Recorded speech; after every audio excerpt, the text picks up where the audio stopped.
Bonjour à tous.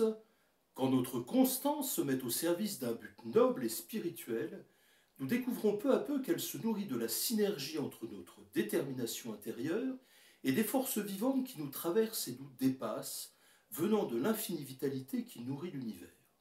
Quand nous en intégrons l'idée, puis en développons le ressenti, nous commençons à nous ouvrir à une manière toute différente de nous inscrire dans l'effort.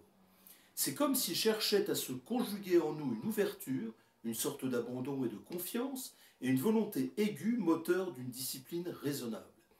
Quelque chose de difficile à définir avec des mots, puisqu'il s'agit à la fois d'un relâchement et d'une tension, que viendrait équilibrer une vigilance attentive, une présence à soi-même exigeante.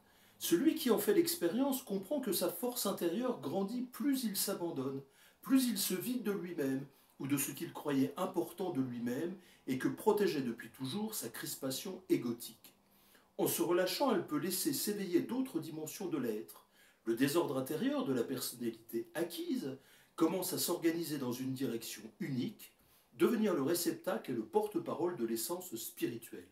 C'est elle qui, en s'éveillant, perçoit cette circulation de force entre le ciel et la terre, entre l'infini de l'univers dont elle est comme une poussière et sa présence terrestre limitée dans l'espace et le temps, circulation dont elle est à la fois l'objet et le sujet, comme nous l'apprend le Rig Veda qui nous dit « Au feu, tu es fils du ciel par le corps de la terre ».